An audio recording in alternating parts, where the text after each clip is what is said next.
Fala galera, beleza? Eu tô aqui agora para a gente poder comentar um pouquinho sobre a matéria do PET de História do segundo ano. Eu vou falar sobre o conteúdo que tá lá e depois eu vou fazer um vídeo falando sobre as atividades, ok? Mas esse agora eu vou falar sobre a matéria para a gente poder rever um pouquinho o que foi estudado aqui no PET do segundo ano. Então olha só, é, esse aqui, gente, é o PET, né? Do segundo ano. Ele é dividido em 4 semanas. E o tema basicamente vai de independência do Brasil até o período regencial da história do Brasil. Tudo isso aqui dentro da visão sobre a construção do Estado Nacional Brasileiro. Ok? Ele começa comentando um pouquinho sobre o processo de independência, falando sobre quando Dom João VI saiu do Brasil, né? Depois do período joanino, depois do período que Dom João VI esteve no Brasil, que o rei de Portugal esteve no Brasil, vindo aqui, né, fugindo das guerras napoleônicas, começa a ocorrer em Portugal uma série de revoltas contra a monarquia portuguesa. Essas revoltas ficaram conhecidas como Revolução Liberal do Porto.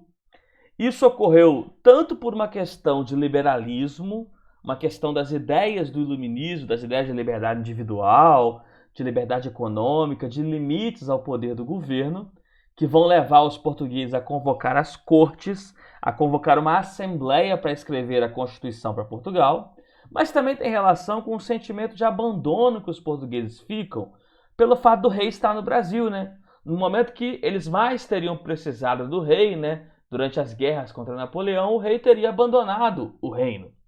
Então, em razão desse sentimento revolucionário, liberal, associado a esse sentimento de abandono da monarquia, ocorre essa revolução no Porto em 1820, que defendia colocar uma constituição e estabelecer limites para o poder do rei. A questão, gente, é que quando começam as discussões sobre uma constituição lá em Portugal, o rei volta, né?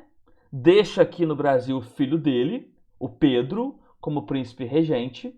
E as discussões lá, os portugueses começam com uma tentativa de diminuir a autonomia que o Brasil havia conseguido nesse período joanino, de diminuir as liberdades e direitos que os brasileiros tinham adquirido durante esse período. E é em razão disso que começa a surgir dentro do Brasil um movimento de fazer aqui uma Assembleia Constituinte que faria uma Constituição não para todo o Império Português, mas para o Brasil e, portanto, separando o Brasil de Portugal.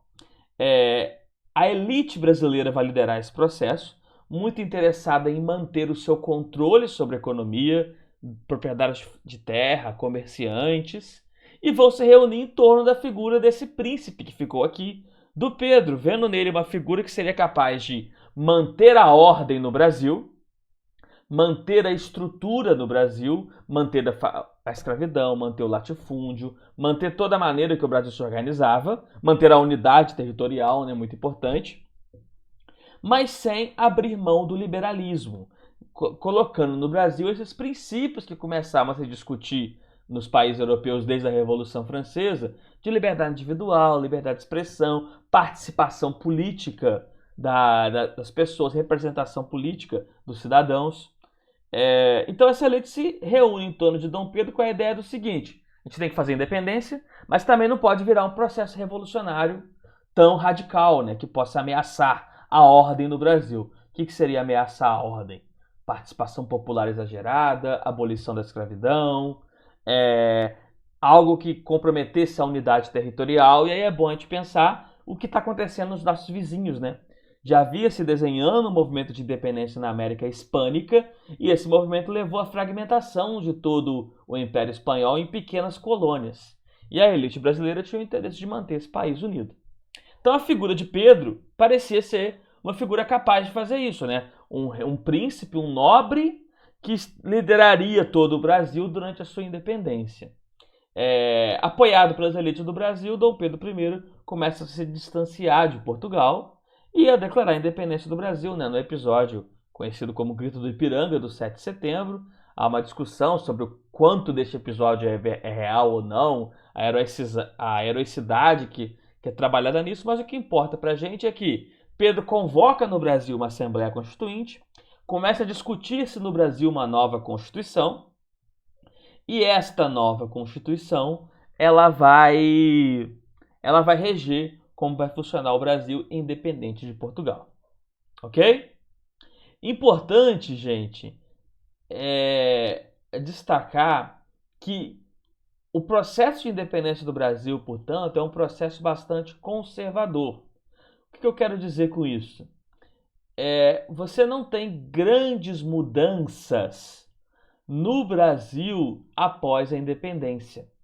O Brasil continua sendo essencialmente o mesmo, um país com a mesma família real. Essa aqui é a bandeira do Brasil Império, olha só. E aqui está o brasão da família real brasileira, né? Você tem as cores da família real brasileira, perdão. Você tem a manutenção da escravidão, a manutenção do latifúndio, a manutenção de uma economia ligada à exportação e à agricultura. São muito mais coisas que se mantêm como eram do que mudam. A independência do Brasil não é uma grande revolução. Isso muito porque foi feita pela elite brasileira. Então os interesses eram de manter as estruturas, conservar as estruturas, e não de subvertê-las. Com o novo Brasil formado, a gente passa a ter um país que é um império, é uma monarquia de dimensões continentais, é uma monarquia constitucional, então tem um rei que governa o Brasil, com poderes limitados por uma Constituição. Esse rei não é absolutista. No caso do rei, o primeiro vai ser Dom Pedro I, esse mesmo Pedro, né, filho de Dom João VI, que estava no Brasil. Se desenha no Brasil um quadro político bastante. Ainda está se formando os partidos políticos no Brasil. Ainda não eram partidos políticos, falava-se em brasileiros e portugueses. Porque o número de pessoas mais próximas a Dom Pedro eram, no geral, pessoas que eram próximas a Portugal, ou que vieram de Portugal, ou que eram de primeira geração aqui do Brasil. Então eram chamados de portugueses, genericamente. E o pessoal que era um pouco mais distante de Dom Pedro, sobretudo aqueles que estavam longe do Rio de Janeiro, eram chamados de brasileiros, né? Como aqueles que tinham nascido no Brasil. Não quer dizer, gente, que era exatamente essa questão de nacionalidade, né? Mas os grupos dos portugueses, o grupo de Dom Pedro I, defendia uma constituição centralizada nas mãos de Dom Pedro, um país centralizado na mão do imperador, enquanto o grupo dos brasileiros defendia uma constituição que dividisse o poder entre as partes, entre os estados, entre as províncias do império. E essa vai ser a grande discussão do Brasil, gente, nesse período inicial de construção do Estado. Como governar um país tão grande? Alguns vão ir pelo caminho de que é preciso centralizar tudo nas mãos de uma pessoa só, centralizar tudo na capital. O país é muito grande, então tem que ter um poder forte. Outros vão dizer assim, não, o país é tão grande que tem que dividir o poder entre as partes. É melhor que cada estado, cada província, como era chamada na época, tenha a condição de se governar. E são essas as discussões que vão ter na Assembleia Constituinte Brasileira. Essa Assembleia, gente, ela vai tentar fazer uma Constituição que diminua o poder do imperador, mas o Dom Pedro I, apoiado pelos portugueses, ele vai fechar a Assembleia e outorgar uma Constituição. Ele mesmo fazer uma Constituição, a Constituição de 1824, que é trabalhada aqui na semana 3, tem uma atividade sobre isso que vocês devem ter feito. Essa Constituição, gente, ela vai estabelecer o chamado poder moderador, dando ao imperador o poder de intervir nos demais poderes. Então o Brasil tem aqueles 3 poderes tradicionais: executivo, legislativo e judiciário. O executivo é exercido pelos ministros, o legislativo é exercido pelos deputados e senadores, o judiciário por juízes e desembargadores. Mas o imperador ele poderia intervir nesses poderes. Ele poderia nomear e demitir ministros, poderia fechar a Câmara e convocar eleições, poderia aposentar juízes. Então, o poder moderador dava ao rei um protagonismo na discussão política do Brasil. Portanto, essa Constituição centralizou tudo no Brasil. Ok? Não fala muito no PET sobre o governo de Dom Pedro I, gente, mas foi um governo que passou por vários problemas, principalmente porque vai ter uma oposição muito forte a essa questão do imperador concentrar os poderes na mão dele. Tinha muitos grupos que eram contrários a isso. Vai haver revoltas contra ele, que ele foi muito violento. Então criticou-se muito o autoritarismo do Dom Pedro. Houve uma guerra em que o Brasil perdeu um pedaço do território. O Uruguai, país Uruguai hoje, foi uma província brasileira até 1828. E em 1825 começa uma guerra que vai levar ao nascimento do Uruguai. A província Esplatina torna-se Uruguai. Então Dom Pedro perde um pedaço do Brasil e o Brasil vinha passando por dificuldades econômicas também. Então era uma situação bem difícil que levou Dom Pedro I a renunciar ao trono. Ele renuncia querendo voltar a Portugal e recuperar em Portugal o trono do seu pai. Então, Dom Pedro I renuncia ao trono, o Brasil fica com o herdeiro para assumir, que era o seu filho, também chamado Pedro. Só que nesse momento Pedro era uma criança, tinha aí 5 anos de idade. Isso, gente, vai levar à montagem no Brasil de um sistema regencial, onde você vai ter um rei que não governa, é uma criança, ele está sem poder governar, ele é rei, mas ele não rege, e se aponta uma regência para governar no lugar deste rei. Então, a partir da saída de Dom Pedro I, a elite política brasileira assume o controle do Brasil. Essa regência ela vai se dividir em 3 grandes grupos políticos. Um era o grupo dos restauradores, que queria a volta de Dom Pedro I. Esses restauradores, gente, eles defendiam centralizar tudo na mão de Dom Pedro I. Esse grupo dura muito pouco, porque Dom Pedro I morre em 1834, então não tem mais como querer a volta do Dom Pedro, né?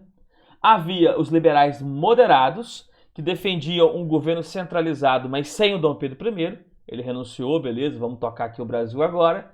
E havia os liberais exaltados, que defendiam que fosse um governo que dividisse o poder entre as províncias, um federalismo, uma descentralização política.